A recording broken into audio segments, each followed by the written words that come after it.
Everyone, कैसे हैं आप सब। आई होप सभी बच्चे बहुत अच्छे से क्लासेस को अटेंड कर रहे होंगे। और प्रैक्टिस सीरीज़ आज हम लोगों की क्लास नंबर 35 है।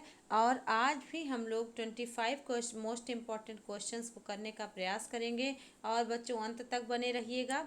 किसी भी क्वेश्चन में अगर आपको किसी भी प्रकार का डाउट हो तो प्लीज़ आप उस डाउट को क्लियर करने का प्रयास करें और अपने सजेशन हम तक ज़रूर पहुंचाएं। किस प्रकार के आपको क्वेश्चंस लग रहे हैं, क्या आपका लेवल है, कितना आपने मार्क्स गेन किया, कितना आपका प्रोग्रेस और ग्रोथ चल रहा है, सब कुछ ज़रूर से ज़रूर लिखें।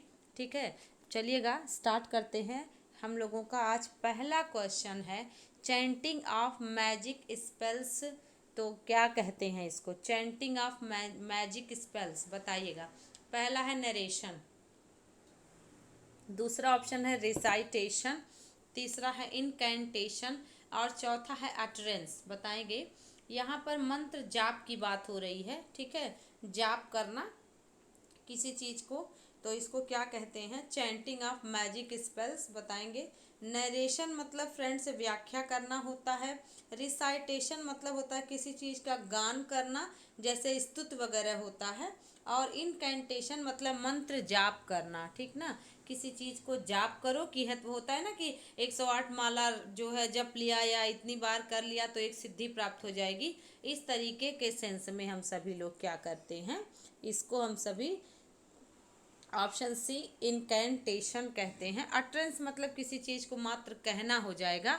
और रिसाइटेशन मतलब किसी चीज़ को, जैसे पोयम को रिसाइट किया जाता है, ऐसे सेंस में रिसाइट का यूज़ होता है। तो इनकैंटेशन मतलब होता है जाप करना किसी चीज़ का। ओके, तो आपको ये वन वर्ड सब्स्टिट्यूशन में एक नया पॉइंट मिला होगा। तो चलते हैं क्वेश्चन नंबर सेकेंड की तरफ। प्रॉपर रिटन बाय हैंड, बताइएगा। किसी भी चीज़ को हाथों के द्वारा प्रॉपरली लिखा हो तो उसको क्या कहेंगे, हैंडीक्राफ्ट कहेंगे, कैलीग्राफी कहेंगे, या थेसिस कहेंगे, या मैन्युस्क्रिप्ट कहेंगे। बताइए इसको क्या कहा जाएगा। Proper written by hand is called, पहला ऑप्शन है हैंडीक्राफ्ट, दूसरा है कैलीग्राफी और तीसरा है थेसिस और चौथा है मैन्युस्क्रिप्ट। बताइए। प्रॉपर रिटन बाय लिखा है, अगर पेपर होता तो मैन्युस्क्रिप्ट हो जाता। ठीक है, लेकिन प्रॉपर है तो प्रॉपर का मतलब कैलीग्राफी। कैलीग्राफी मतलब ब्यूटीफुल हैंड राइटिंग। ठीक है, ब्यूटीफुल हैंड राइटिंग बराबर calligraphy. Proper written by hand तो आपका कैलीग्राफी हो जाएगा, ब्यूटीफुल हैंड राइटिंग। लेकिन यहाँ पर अगर पेपर होता, पेपर रिटन बाय हैंड, तो आप इसको मैन्युस्क्रिप्ट कहते। मैन्युस्क्रिप्ट मतलब पांडुलिपि या हस्तलिखित पाठ। ओके, तो यहाँ पर आप समझ पा रहे होंगे। हैंडीक्राफ्ट और थेसिस नहीं होता है। थेसिस वगैरह पीएचडी जो लोग बच्चे करते हैं उसमें थेसिस लिखा जाता है। तो यानी किसी भी मुद्दे पर आप अपनी राय व्यक्त करें, आपका अनुभव कैसा रहा, तो आप इसको ध्यान करें। क्वेश्चन नंबर सेकेंड में कैलीग्राफी करेक्ट आंसर होगा। ओके, तो चलिएगा आगे बढ़ जाते हैं। क्वेश्चन नंबर थर्ड में that which is without opposition, मतलब जो है अपोजिशन यानी कि जिसका कोई विरोध ना हो। तो पहला ऑप्शन है अनअवेयर, दूसरा है अनएनिमस और तीसरा स्पॉन्टेनियस और चौथा पैनेशिया। इनमें से क्या होगा, कहते हैं ना कि सर्वसम्मत से, तो सर्वसम्मत से क्या होगा, या आप कह सकते हो ना विदाउट एनी ऑब्स्टिकल, बिना किसी बाधा के कोई हो जाए। तो अनअवेयर अन एनिमस मतलब होता है सर्वसम्मति। ठीक है, सर्वसम्मति, जिसका कोई विरोधी खड़ा ही ना हो। स्पॉन्टेनियस मतलब होता है नेचुरल, और पैनेशिया मतलब होता है क्योर फॉर ऑल डिजीज, यानी रामबाण इलाज। तो आप देख पा रहे हैं ऑप्शन नंबर बी इसका करेक्ट आंसर है। ओके, चलेंगे क्वेश्चन नंबर फोर्थ पर। चूज द करेक्ट स्पेलिंग, पहला है जुडिशियस, दूसरा है ज्यूडिशियस। यानी आपको पता चल गया कि ज्यूडिशियस की करेक्ट स्पेलिंग लिखनी है, तो आप लिख लो JUDICIOUS। जिस ऑप्शन में आपको मिल जाएगा ज्यूडिशियस वो आपका करेक्ट हो जाएगा। तो JUDICIOUS किस में है, तो ऑप्शन नंबर ए में ही अपना करेक्ट आंसर मिल गया। ठीक है, बताइएगा। आपने इसको नोट भी कर लिया होगा, बहुत कॉमन सा है बट एग्जाम में पूछ लेता है। JUDICIOUS है ना। और आपको यहाँ पर देखिए बाकी तीनों स्पेलिंग रॉन्ग है, ये आपको कंफ्यूज भी कर सकते हैं। क्वेश्चन नंबर 5 देखेंगे। Choose the incorrect spelling. इस आपकी बार इनकरेक्ट स्पेलिंग बताना है। इज यूजफुल, स्किलफुल, ब्यूटीफुल और अगेंस्ट, इसमें से कौन सा गलत है। यूजफुल में FULL लगता है, या स्किलफुल का एक एल हटता है स्किल से और फुल से। ब्यूटीफुल में FULL होता है, या आप क्या, आपके दिमाग में वर्तमान समय में क्या बन रहा है ना, बताएं आपके अनुसार कौन सा ऑप्शन करेक्ट होगा। करेक्ट होगा का मतलब इस जो है चारों ऑप्शन के अनुसार इनकरेक्ट ढूंढना है, तो वही आपका आंसर हो जाएगा। और वैसे जो स्पेलिंग करेक्ट है वो इसका आंसर नहीं होगा। तो यूज़फुल की आप जानते हो कि FULL जब सफिक्स लगता है तो एक एल हो जाता है, तो पहला तो सही है। दूसरा देख लें, स्किल और फुल, बट जब स्पेलिंग इसकी बनती है तो स्किल और फुल ये करेक्ट स्पेलिंग बनती है, समझ पा रहे हैं ना। जैसे ऑल और प्लस रेडी, बट जब आप इसको एक स्पेलिंग बनाते हो तो ऑल रेडी में एक एल हट जाता है, याद आया। ऑल राइट, ऑल माइटी, याद होगा। तो इस तरीके से आप ध्यान करिएगा। ऐसे विलफुल भी एग्जाम में पूछ लेता है, WILL प्लस FUL पूछा, FULL, बट जब स्पेलिंग बनेगी तो विल और फुल ये करेक्ट स्पेलिंग बनती है, ठीक है। WILFUL, okay. इस तरीके से तो एग्ज़ाम को ध्यान में रखते हुए आपको बहुत बेसिक सी चीज़ें हैं बट आपको कंफ्यूज कर सकती हैं।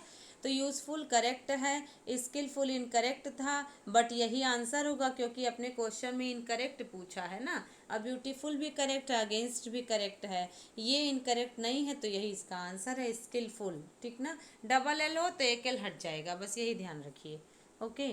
चल जाइए क्वेश्चन नंबर 6 पर। After the public meeting the crowd went haywire. अब ये जो अंडरलाइन वर्ड है वेंट हे वायर, इसका क्या मीनिंग होता है। पहला ऑप्शन देखिएगा, प्रोटेस्टेड, मतलब जो है मीटिंग के, पब्लिक मीटिंग के बाद भीड़ ने प्रोटेस्ट किया, या बिकेम आउट ऑफ कंट्रोल, या क्या हो गया, नियंत्रण से बाहर हो गए, और सडनली स्टॉप्ड हो गए, कि प्रमोटेड हो गए। बताइए इसमें आपको ऑप्शन में, चारों ऑप्शन में से कौन सा सबसे सुटेबल है, बताइए क्या करेंगे आप। वेंट हे जो है वेंट हे वायर का मतलब होता है, या गो हे वायर, ये तो आपका सेकेंड फॉर्म वेंट है। तो गो हे वायर का मतलब होता है आउट ऑफ कंट्रोल होना, यानी नियंत्रण से बाहर होना, जो है कह सकते हैं ना कि जो है काबू से, काबू में ना आना, ठीक है। तो आप ध्यान रखिएगा, यहाँ पर अपना आंसर हो जाएगा बिकेम आउट ऑफ कंट्रोल, यानी कि पब्लिक मीटिंग के बाद भीड़ आउट ऑफ कंट्रोल हो गई। तो प्रोटेस्टेड, सडनली स्टॉप्ड और प्रमोटेड नहीं होगा। मीनिंग आपको देखना है ना, तो ये आइडियमिक एक्सप्रेशन है, ओके। चलिएगा आगे बढ़ जाएं। My father's dealings are open and above broad, इसका मीनिंग क्या होता है। ये तो मुझे लगता है हर बच्चा जानता होगा, क्योंकि एक तो एग्ज़ाम में भी बार बार आता है, दूसरी बात है कि जब आप इंटरमीडिएट में एडियम्स एंड फ्रेजेस पढ़ते हो तो आपको ये सामान्य सी प्रक्रिया है कि ऑल एंड ऑल, है ना, at random, 6 and 7 at 11 hours, अब ब्रॉड, ये सब दे देता है। फ्लैश ब्लड और ब्लैक शिप, कुछ ऐसे कॉमन से हैं जो दे देता है। बट अगर आपको तनिक भी कन्फ्यूज़न है या नहीं भी पता है तो चलिए हम बताते हैं। कह रहा है माय फादर्स डीलिंग्स, मेरे पिताजी की जो डीलिंग्स है वो क्या है, ओपन है, तो यानी कि आप पॉजिटिव पॉजिटिव जा रहा है, ठीक। तो आप देख पा रहे हो कि यहाँ कह रहा है कि टू एवरी वंस लाइकिंग, तो to every one's liking, liking में कभी ING लगता ही नहीं है, हमेशा लाइक प्रेजेंट फॉर्म या सेकेंड फॉर्म में रहता है, ठीक है। लाइकिंग नहीं होता, आई लाइक यू होता, आई लाइकिंग यू या आई एम लाइकिंग यू नहीं होता, ओके। वेरी क्लियर, तो ओपन और वेरी क्लियर, या विदाउट एनी सीक्रेट, तो यहाँ पर आपको याद रखना होगा कि अबव ब्रॉड, यानी कि किसी भी जो है सीक्रेट से हटकर है। गॉट अदर्स एंग्री, मतलब किसी को गुस्सा दिलाने वाला, ऐसा भी नहीं। यहाँ पर अबव ब्रॉड का मतलब होता है विदाउट एनी सीक्रेट, ओके। तो my father's dealing are open and above board means my father's dealing are open and without any secret, okay. I hope आपने समझ लिया होगा। क्वेश्चन नंबर 7 का सी ऑप्शन करेक्ट है। आगे बढ़ जाएंगे क्वेश्चन नंबर 8 पर। Sarla is always ready to eat any once salt. तो यहाँ पर क्या हो जाएगा, to eat any once salt का मतलब क्या है। तो देखिए किसी और का नमक खाना। अब यहाँ पर आपको पहला मिल रहा है एन ऑलवेज रेडी टू, मतलब हमेशा तैयार रहती है किसी और का नमक खाने के लिए। इसका मतलब क्या हो गया, इन्फेक्शियस डिजीज, मतलब एक जो है कोई संक्रामक बीमारी। दूसरा कह रहा है किसी को धोखा देने के लिए या किसी का गेस्ट बनने के लिए। तो आपको पता ही चला ना, नमक खाना मतलब आप किसी के यहाँ जाओगे तो आपको ज़रूर से ज़रूर चाय नमकीन नाश्ता और डिनर लंच सब करवाएगा। तो नमक खाने का यह मतलब है कि सरला हमेशा दावत खाने के लिए रेडी होती है। तो टू बी वंस गेस्ट यानी किसी के मेहमान बनने के लिए रेडी होना। कुक टेस्टी डिशेस, तो आप देखिए यहाँ खाने की बात हो रही है ना कि पकाने की। तो मुझे लगता है ये बच्चों आपको याद कर लेना चाहिए क्योंकि एग्ज़ाम के पॉइंट ऑफ व्यू से इम्पॉर्टेंट है। तो to eat any once salt का मतलब to be one's guest. Okay, चलिएगा क्वेश्चन नंबर 9 पर चलेंगे। Change this sentence into passive voice. We expect that they will elect him. हमें उम्मीद है, हम ऐसी आशा करते हैं कि वे उनको इलेक्ट यानी चुनेंगे। बताइए पहला, it is expected that he will be elected. B, it is expected that he will have been elected. C, it is believed that they would be elect him. और चौथा, it is expected that he they will elect him. बस आपको कुछ भी नहीं करना है बच्चों, ध्यान रख लीजिएगा कि जैसे कुछ ऐसे सेंटेंस होते हैं उसमें इट इज़ करके मान लेते। जैसे मुझे विश्वास है तो आई बिलीव्ड, तो आई एम बिलीव्ड नहीं आप करोगे, इट इज़ बिलीव्ड सीधे कर दोगे। जो है हमें उम्मीद है तो वी एक्सपेक्ट, तो इट इज़ एक्सपेक्टेड। ऐसा कहा जाता है तो इट इज़ सेड। ऐसे आप जो है it is believed, it is said, it is expected, it is considered, इस तरीके से आपको मिल जाएगा। और जो दैट लगा रहेगा उस दैट को आप वैसे का वैसे उतार देंगे। और जो भी चेंजेज होगा बाद वाले में होता है। अब आपने ध्यान कर लिया कि इट इज़ एक्सपेक्टेड आपको कर देना है क्योंकि कुछ अननोन और वेल नोन सब्जेक्ट होते हैं जो नहीं लिखे जाते। हम मानते हैं, हम उम्मीद करते हैं तो ऐसी उम्मीद की जाती है। ठीक है, तो यहाँ पर जब एक्सपेक्टेड यहाँ दिया है तो बिलीव्ड को आप भूल जाएं। ओके, यानी कि सी ऑप्शन पहले से हटा दें। अब ध्यान करें, विल है तो विल भी हो जाएगा, आपको पता है। Present present continuous, past past continuous और फ्यूचर फ्यूचर कॉन्टिन्यूअस में जाता है। अब आपने ध्यान कर लिया विल भी हो जाएगा, किस ऑप्शन में है, तो ऑप्शन नंबर अगर ए की बात करें तो क्वेश्चन नंबर 9 का ऑप्शन नंबर ए ही है। ही हिम है तो हिम आगे आ जाएगा और हो जाएगा ही के साथ will be, elect third form में इलेक्टेड हो जाएगा बाई देम, कहना ही नहीं है। अगर नहीं दिया है तो आप भी मत कहें। ठीक है, तो आपको फर्स्ट ऑप्शन में ही आंसर मिल गया। सेकंड में हैव बीन है, ऐसा होगा नहीं। और थर्ड में जो है, थर्ड तो पहले ही गलत हो गया। और चौथे में देख लीजिए दे विल इलेक्ट हिम, तो ही will be elected by them होना चाहिए था ना। तो यहाँ पर बात तो वही कह दिया, बस इसको वाज इसने कन्वर्ट कर दिया। तो आपको पता चल गया कि कैसे क्वेश्चंस आपने ढूंढना है एग्जाम में। ओके, चलिएगा क्वेश्चन नंबर 10 में। Change the following sentence into passive voice. Where do you keep the current magazines. Passive voice में चेंज करना है और इसको आपको बनाना पड़ेगा पैसिव वॉइस में। तो आपने ध्यान है कि क्वेश्चन वर्ड वही रहता है, हेल्पिंग वर्ब जो जिस टेंस में चेंज होता है उसके अनुसार, और सब्जेक्ट वर्ब ऑब्जेक्ट के स्थान पे, ऑब्जेक्ट सब्जेक्ट के स्थान पे। तो डू है तो डू इज एम आर में चला जाएगा, किस ऑप्शन में है, तो ऊपर के दोनों ऑप्शन में नहीं है। ठीक है, आप देख पा रहे हैं कि आपको ऊपर के दोनों ऑप्शन में इज एम आर नहीं मिल रहा है। आपको पता है is am are, do does हो इज एम आर में, और डिड हो या वर्ब का सेकेंड फॉर्म हो तो वाज वर्ब में, और आपका विल हो तो विल बी में। तो आपका इज एम आर में से कोई एक आएगा क्योंकि डू डज है प्रेजेंट प्रेजेंट में ही रहता है, बस कॉन्टिन्यूअस हो जाता है वर्ब का थर्ड फॉर्म के साथ। और जब कॉन्टिन्यूअस हो तभी बीइंग लगता है, तो यहाँ गलत हो गया, डी ऑप्शन अपना करेक्ट आंसर हो गया। वेयर, इसके बाद द करंट मैगजीन पूरा सब्जेक्ट बनेगा, तो ये मैगजीन्स है तो आर लगेगा। तो where are the correct magazines, और कीप थर्ड फॉर्म केप्ट में चला जाएगा बाई, और यू आपका देखिए सब्जेक्ट था, यू आपका ऑब्जेक्ट बन जाएगा। समझ पा रहे हैं ना? तो मुझे लगता है आपने समझा होगा बहुत अच्छे से। ठीक है, तो डी ऑप्शन करेक्ट आंसर है। चलते हैं क्वेश्चन नंबर 11 पर। क्वेश्चन नंबर 11 ध्यान करें। Change the following sentence into passive voice. God gives us happiness, इसको कैसे चेंज करेंगे? भगवान हमें प्रसन्नता देते हैं, कैसे चेंज करेंगे?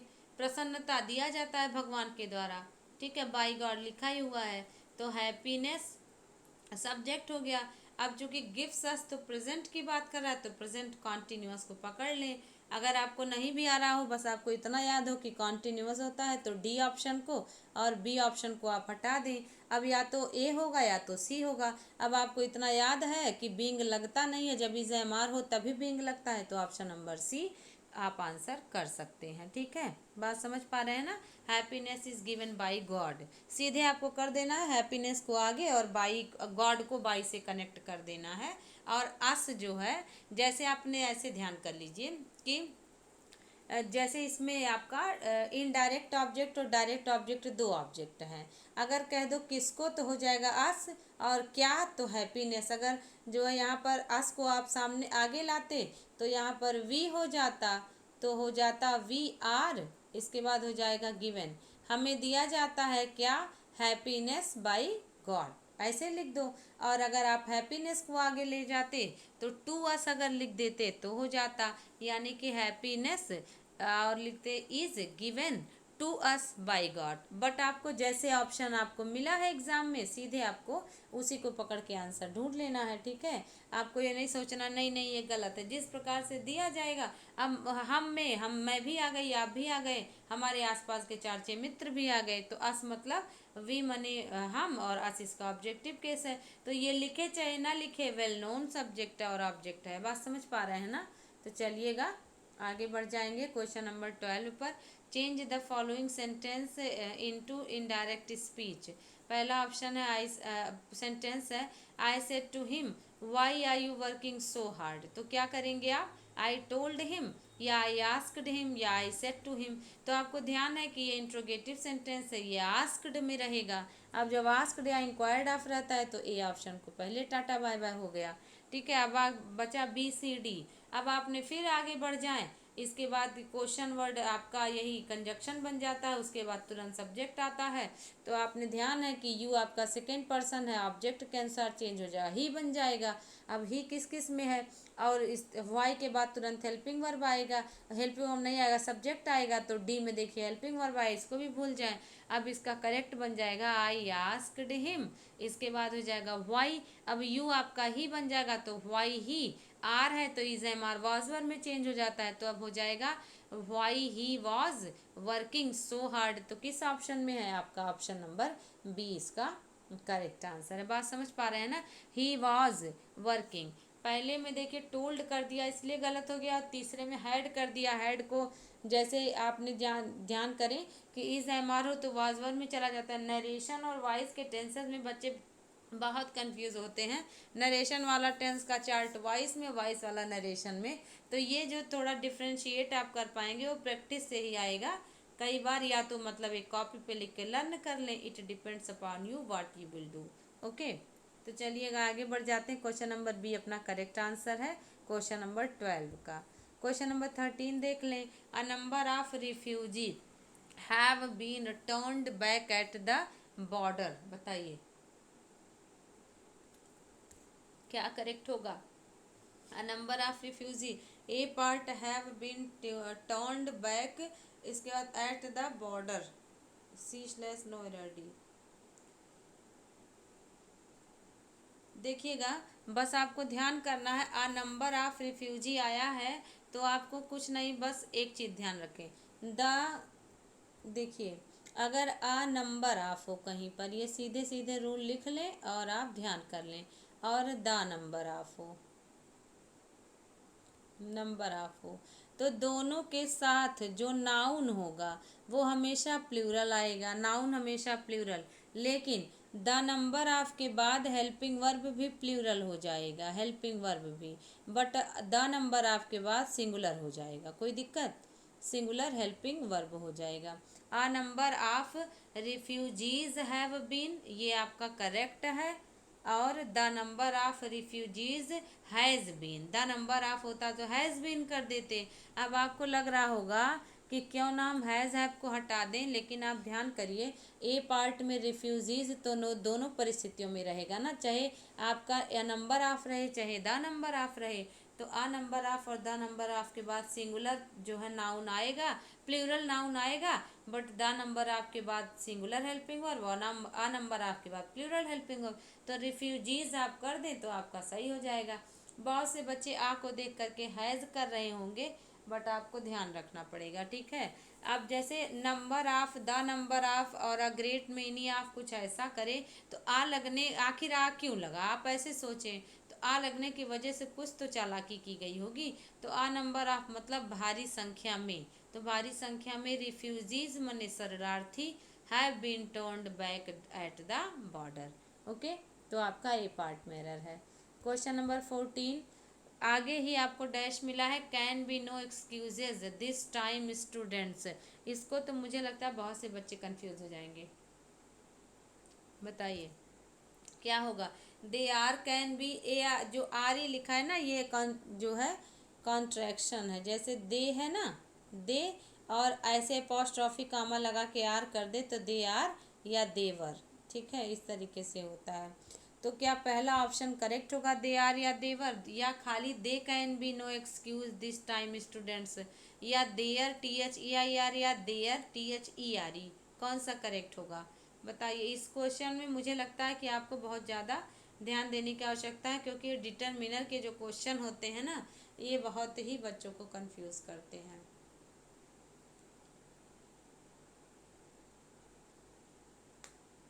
बस आपको इसमें यही ध्यान करना है कि बात किसकी कह रही है, एक्सक्यूज़ की बात कर रहा है कि स्टूडेंट्स की बात कर रहा है। यही अगर आपने ध्यान कर लिया तो आपका कर सही हो जाएगा। एक्सक्यूज़ नहीं होना चाहिए या स्टूडेंट्स नहीं होना चाहिए, अभी आपको आंसर पता चल जाएगा।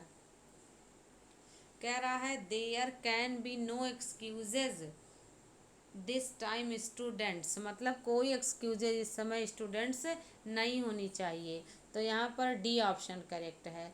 दे और आर और कैन इकट्ठे डबल हेल्पिंग वर्ब नहीं आएगा। दे कैन बी तो स्टूडेंट थोड़े ना एक्सक्यूज है, एक्सक्यूज के लिए नॉन लिविंग थिंग देयर या इट लगता है, और T H E I R हमेशा पॉजेसिव के लिए लगता है, तो यहाँ भी नहीं, जैसे their sister, their father, their friends, इस तरीके से ये भी नहीं है। तो there can be no excuses this time students, तो जो स्टूडेंट्स है वो एक प्रकार से संबोधित कर रहा है, ठीक ना, तो यहाँ पे there can be no excuses, ये करेक्ट होगा। आपको पता है कि जिस सेंटेंस में सब्जेक्ट नहीं रहता वहाँ पर अगर सिंगुलर हो तो इट का और प्लूरल हो तो देयर का, ठीक है, या कहीं पर इट के स्थान पे देयर का भी प्रयोग करते हैं, जैसे there is no water in the glass, तो there is no water, water singular है, नो और इज़ आपका सिंगुलर लेके चला तो देयर सिंगुलर बन गया। लेकिन देयर आर सम गेस्ट्स, तो यहाँ पर हो जाएगा कि सम गेस्ट से प्लूरल थे तो देयर यहाँ प्लूरल की तरह बन गया, बट यहाँ देयर का कोई मीनिंग नहीं निकलता है, समझ पा रहे हैं ना।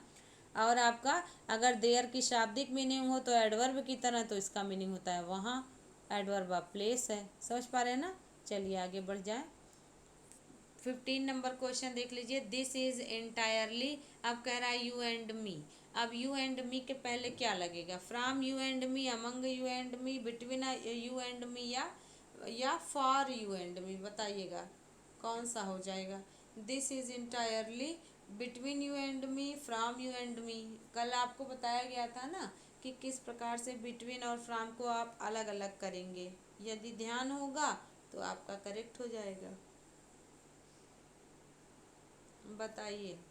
यह बस यही ध्यान करना है, क्वेश्चन के हिंट को समझिए। अगर फ्रॉम दिया होता तो फ्रॉम के बाद अब यहाँ पर आपका टू लगता और फिर से कोई ना कोई चीज़ लिखा होता, जैसे फ्रॉम 2 to 3 o'clock, इस तरीके से।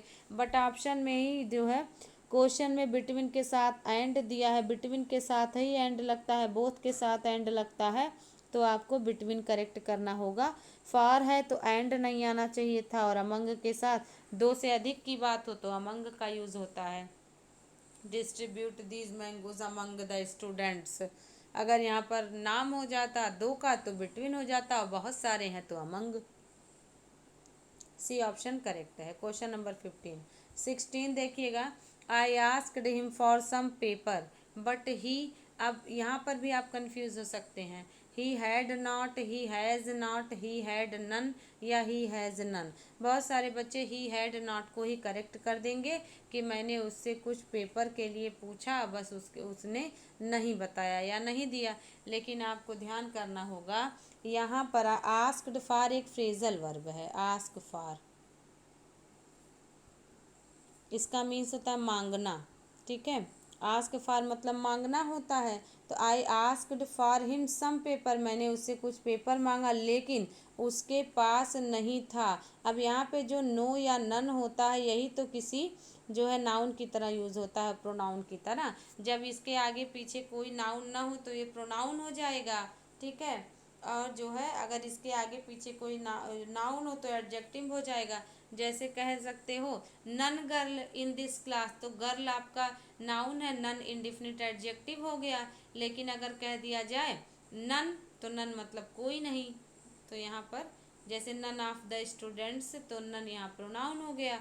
इसी प्रकार से नो है, तो जैसे आप कह सकते हो ना नो बॉयज़ नो गर्ल्स, तो ये एडजेक्टिव हो गया नो। लेकिन अगर अकेले आ रहा है तो आई डोंट वांट टू से नो, तो यहाँ पर आपका नो बराबर नहीं, नहीं बराबर कोई नाउन। बात समझ पा रहे हैं ना। तो यहाँ पे जो नन आ रहा है तो नन बराबर नन पेपर, बात समझ पा रहे हैं ना। मुझे लगता है आपको समझ में आ रहा होगा। तो ही हैड नन करेक्ट होगा। अब हैड ही क्यों करेक्ट होगा, क्योंकि भाई आगे आप देख पा रहे हो कि आगे आस्क्ड है पास्ट इंडेफिनिट, तो हैड नॉट कह रहे हो तो नॉट के बाद कुछ तो होना चाहिए था ना। ही हैड नॉट एनी पेपर अगर करता तो सही था, ठीक है। नॉट के साथ एनी आपको लाना चाहिए था, नहीं आया तो आप इसको जो है नन, तो नन बराबर कोई ना कोई पेपर की बात हो रही है। ही हैड नन मतलब उसके पास कोई नहीं था, कोई नहीं बराबर कोई पेपर नहीं था, ठीक ना। नन करता नथिंग करता दोनों सही था। तो ही हैड नॉट, हैज़ नॉट तो हो ही नहीं सकता, प्रेजेंट है। और हैज़ नन भी नहीं हो सकता। लेकिन बहुत से बच्चे हैड नॉट में कंफ्यूज हो सकते हैं, तो नॉट के बाद कुछ ना कुछ आना चाहिए था। ही हैड नॉट एनी पेपर आना चाहिए था, ठीक है। अदरवाइज ये इनकम्प्लीट सा है और नॉट अकेले नहीं आएगा, समझ पा रहे हैं ना। तो ये आपका गलत हो जाएगा। तो सी ऑप्शन करेक्ट है, बाकी गलत है। ओके, क्वेश्चन नंबर 17 देखें। अ डॉग लिव्स इन अ, तो अब डॉग जहाँ रह जो है कुत्तों को पालने का घर जो होता है, जहाँ पर उनकी देख रेख, उनको ट्रेनिंग, तमाम चीज़ें, उनका देखभाल सब होता है, उसको क्या कहते हैं, स्टेबल। तो यहाँ तो हॉर्स रहते हैं, स्टेबल में हॉर्स रहते हैं। और कैनल में, यहीं पर डॉगों के घर को कैनल कहते हैं, यानी कि बी ऑप्शन कुत्ता घर इसको बोला जाता है हिंदी में।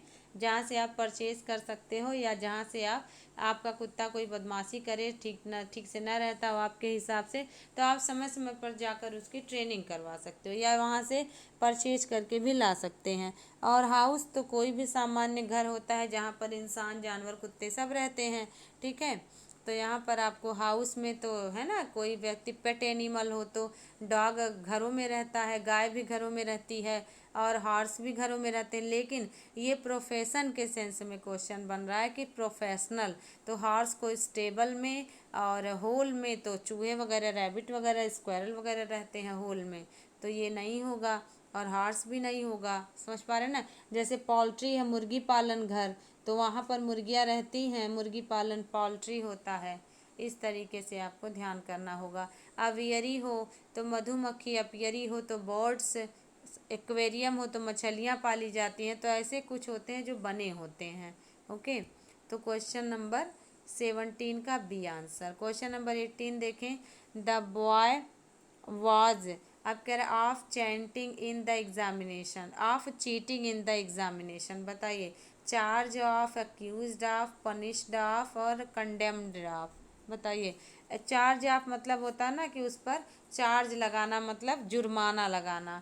तो यहाँ पर जुर्माना नहीं, अक्यूज्ड मतलब होता है दोष लगाना, या क्या आरोप लगाना, नकल का आरोप लगा, न कि चार्ज लगा। इन द एग्जामिनेशन है ना, तो यहाँ पर अक्यूज्ड ऑफ मतलब होता है दोषी ठहराना, आरोप लगाना।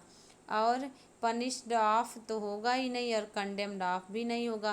तो बच्चे चार्ज के साथ ऑफ और अक्यूज के साथ ऑफ लगता है। इन दोनों में से कौन सा अप्रोप्रिएट वर्ड, सुटेबल वर्ड इस ऑप्शन के लिए करेक्ट होगा? तो अक्यूज्ड ऑफ मतलब होता है आरोप लगाना, किसी चीज़ पर आरोप लगे तो उसको चीटिंग करने का उसके ऊपर आरोप लगा, ठीक है, ना कि जुर्माना। इन द एग्जामिनेशन आ रहा है ना। आगे बढ़ जाइएगा, क्वेश्चन नंबर 19 देखिए। और ये क्वेश्चन एग्जाम में भी आया हुआ है, तो आप जो है तनिक भी कंफ्यूज नहीं होंगे कि चार्ज ऑफ क्यों नहीं लग रहा है, अक्यूज्ड ऑफ क्यों नहीं लग रहा है। सेम क्वेश्चन आया है और सेम आंसर भी करेक्ट किया है। अक्यूज्ड मतलब होता है दोषी ठहराना, दोष लगाना, और चार्ज ऑफ मतलब होता है ना कि जुर्माना लगाना या आर्थिक दंड देना। क्वेश्चन नंबर 19 देखें। इफ आई वर, आगे है हिम, ही, देम और वन, फिर I would not accept such treatment. यदि मैं तो वह होता तो मैं ऐसे जो है ट्रीटमेंट को नहीं एक्सेप्ट करता। बताइए, विल है तो विल का पास्ट वुड हो गया है, और वर तो होता ही है जब इमेजिनेशन होता है। कहाँ आप बन सकते हैं कोई और, आप रहेंगे। तो देखिए अब यहाँ पर बस आपके दिमाग में ये आ रहा होगा कि वर के बाद आप क्या करें। तो जाहिर सी बात है भाई, आप हमेशा ऑब्जेक्टिव केस का यूज़ करते हो। ऑब्जेक्टिव केस का यूज़ करोगे तो इफ़ आई वर हिम होगा, ना कि ही होगा। आपको देखने में भले लग रहा हो कि यदि मैं वह होता, लेकिन सब्जेक्ट, वर्ब और ऑब्जेक्ट भी तो ला रहे हो, ठीक है। तो आप लिखोगे इफ़ आई वर हिम, इसको याद रखिएगा। लेकिन अगर इट इज़ आई होता तो इट इज़ आई हूँ, ठीक ना, ये सही था। अब यहाँ पर मी नहीं कर सकते आप, इट इज़ मी। समझ पा रहे हैं ना, अब जो है नियम उसको आपको मानना पड़ेगा। तो if I were you, if I were she, न हो के हिम या हर, और दे न हो के them. If I were them, if I were him, if I were her, इस तरीके से आप करेक्ट करेंगे। तो 19 का एक करेक्ट हो गया। ऑब्जेक्टिव केस में आपको ध्यान करना पड़ेगा, A option. Okay, question number 20 देख लें। व्हेन द डॉक्टर, इसको अर्थ कर रहा है द पेशेंट वॉज ऑलरेडी। अब देखिए जब डॉक्टर आया तो पेशेंट अब वॉज कह रहा है ना भाई, तो वॉज करके वो हिंट आपको दे रहा है, तो आप उस हिंट से आंसर ढूंढने चल पड़िए। व्हेन द डॉक्टर, तो जब डॉक्टर आया, यानी कि डॉक्टर केम होता, तो केम नहीं है तो अराइव्ड होगा। अब आपको मिल ही गया ऑप्शन नंबर सी। जब डॉक्टर आया तो पेशेंट ऑलरेडी डेड था, यानी मृत हो चुका था। मृत जो है, मृत्यु उसकी हो चुकी थी, तो ऑलरेडी डेड। बात समझ पा रहे हैं ना। तो यहाँ पे 20 का सी करेक्ट होगा। अराइव और डाइंग नहीं कि पेशेंट मर रहा था। अगर अराइव है तो अराइव्स कर सकते हैं आप, बट आपका डाइंग नहीं है, अराइव्स नहीं है, तो कैसे आप अपने मन से लगा दें। बी ऑप्शन में है, लेकिन यहाँ पर अराइव्स, जब डॉक्टर आता है तो पेशेंट वॉज ऑलरेडी डेड, अब यहाँ पर नहीं बैठ रहा है। और सी तो करेक्ट है। और जब डॉक्टर अराइविंग बने पहुँचता है तो इज एम आर याद करें, और डाइंग बने मर रहा है, ऐसा भी नहीं। वन वाला हमेशा प्रेजेंट में होता है। ओके, तो क्वेश्चन नंबर 20 का सी। क्वेश्चन नंबर 21 देख लें। The plane will take off when the thunderstorm if stopped. बताइए, अब ये एक बात कही जा रही है भाई कि जब जो है आंधी तूफान शांत होता है तभी प्लेन उड़ सकता है, या तभी प्लेन उड़ेगा, जब भी प्लेन चलेगा जब थंडर स्टॉर्म शांत होगा। तो यहाँ पर आपको याद है कि पहले प्रेजेंट फिर फ्यूचर, या पहले फ्यूचर तो वेन वाला क्लॉज प्रेजेंट में आपका हो जाएगा, तो स्टॉप्स हो जाएगा, ठीक है, स्टॉप्स, ना कि आप यहाँ पर स्टॉप्ड करेंगे। बात समझ पा रहे हैं ना, तो स्टॉप्स हो जाएगा, स्टॉप्ड नहीं होगा, स्टॉप्स, ठीक है। तो यहाँ पर करेक्ट हो जाएगा। बात समझ पा रहे हैं, स्टॉप्ड नहीं, यहाँ पर आप स्टॉप्स, STOP और S। ओके, तो आपको सी ऑप्शन में मिल गया है। और क्वेश्चन नंबर 22 देख लें। Choose the antonym of the following word. Obnoxious का एंटोनिम, एंटोनिम बराबर अपोजिट, अपोजिट बराबर विलोम। बताइए क्या होगा। केयरलेस कर सकते हैं, एनॉक्शस मतलब होता है चिंतित, ठीक है। तो केयरलेस लापरवाह, केयर फ्री मतलब चिंता मुक्त, और लाइट माने हल्का, शाइनिंग माने चमकदार। बताइएगा। यहाँ पर आप देखिए शाइनिंग और लाइट तो बिल्कुल नहीं होगा, केयर फ्री ही इसका करेक्ट आंसर है। इसका मतलब होता है चिंता मुक्त। इसका सही आंसर है चिंता मुक्त, यानी केयर फ्री, तनाव मुक्त। केयरलेस मतलब तो लापरवाह होता है, और चिंतित होना, चिंता मुक्त होना, दोनों अपोजिट हो गया। और क्वेश्चन में आपका अपोजिट पूछा ही है, तो आपका answer B for boy. Okay. और भी अगर सिनोनिम जानना चाहें तो कहते हैं ना, काम, कंपोज्ड, सेरेने, काम,